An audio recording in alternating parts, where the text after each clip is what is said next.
Welcome back, ladies and gentlemen. We are here with another episode of the Fantasy Football Plug, and I am your host, Scott Fenner. Today we're going to be talking about 5 players that you want to draft because your friends will undervalue them in the 2023 Fantasy Football Draft. All right, we're going to start out quarterback. A lot of these players are going to be higher up early on draft picks. You won't have a chance to get every one of them likely, but you will be able to get them if you jump ahead of ADPs for next year, because a lot of professionals aren't also very good. So the way that you do it is you got to find value in players that other people don't necessarily see as much value in because of how they did last year, or how they did the last couple years, or whatever reason. But there's different scenarios involved, right? Um, so this first player, he's a quarterback. He did deal with a lot of injury issues this year. Jamar Chase got hurt. T. Higgins got hurt.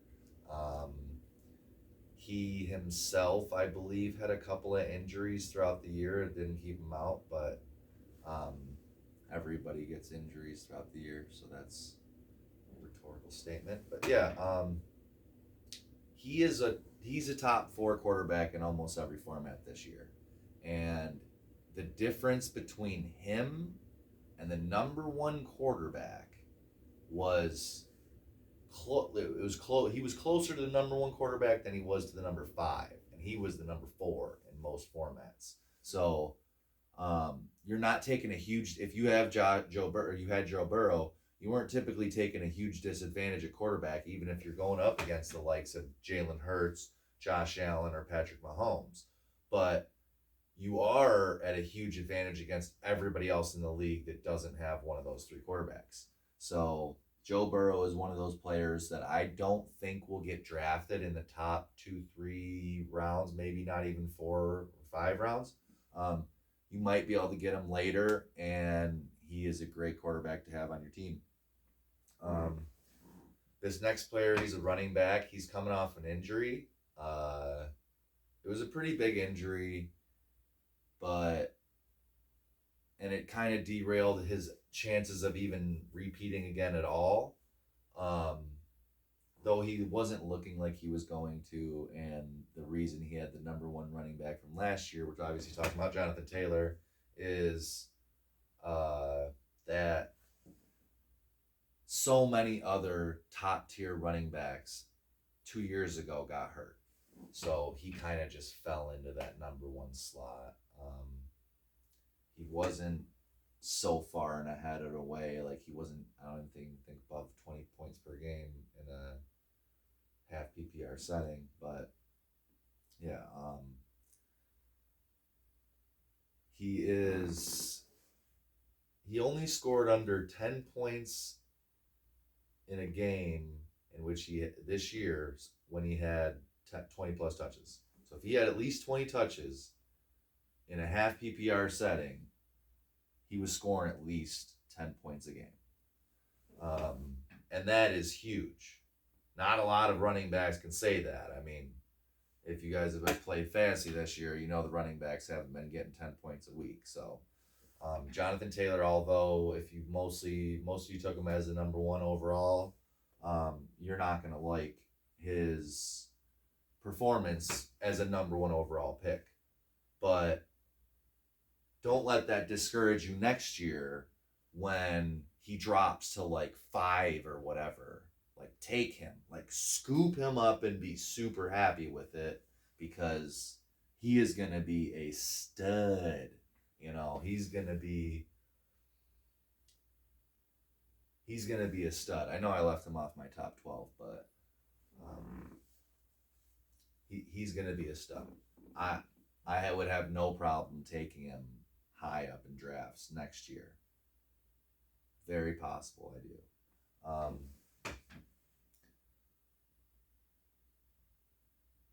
He had 20 plus touches this year in all but 3 games that he was healthy.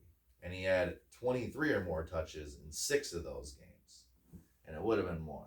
But he got hurt. So we're going to move on to the next player. The next player that I got down here is Breece Hall. Breece Hall Another running back coming off an injury.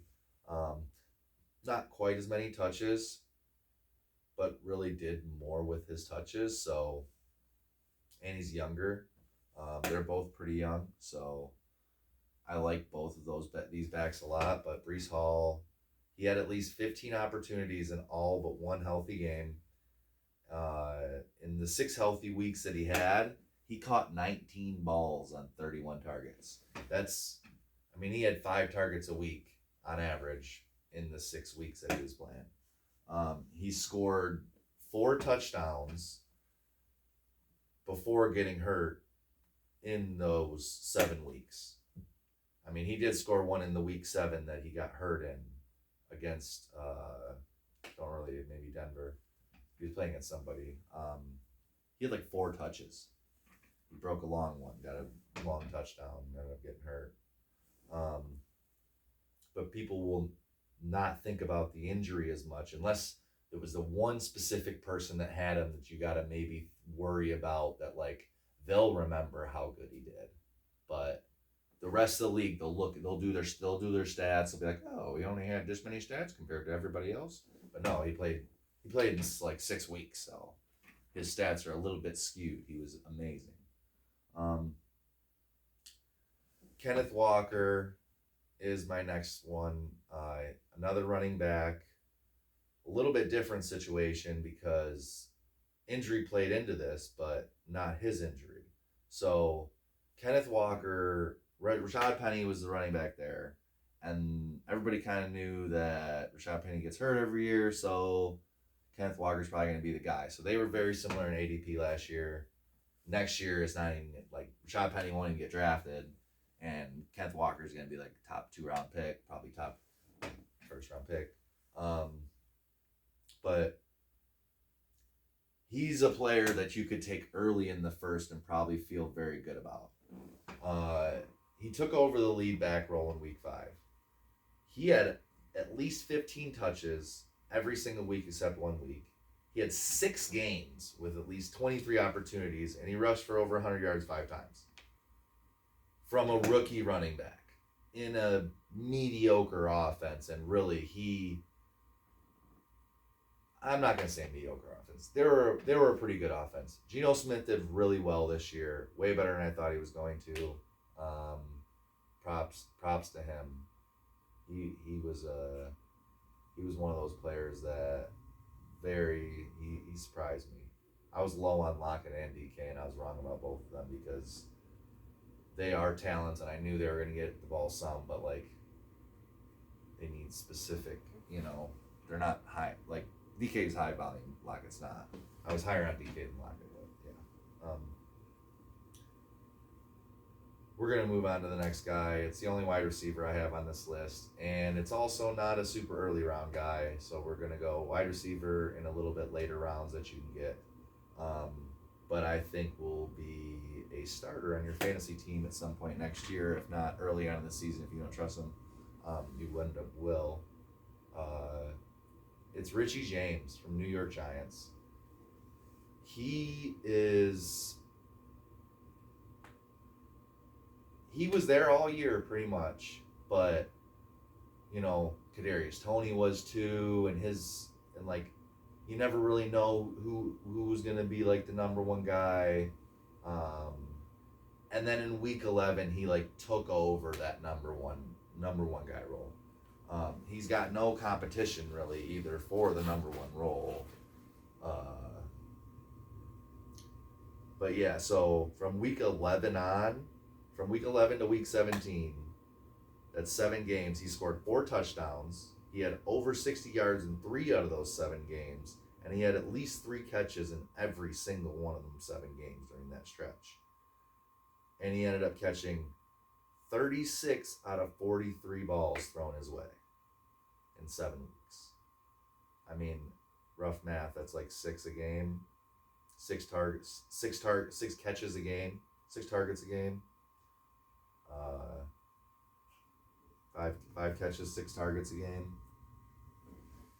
He's not a player that he's gonna be more of like a flex value kind of player, but he's probably going to go undrafted or very like 10th, 11th, 12th, 13th, 14th, 15th round where you can get him at next year, and he's going to be a player that you can start in fantasy.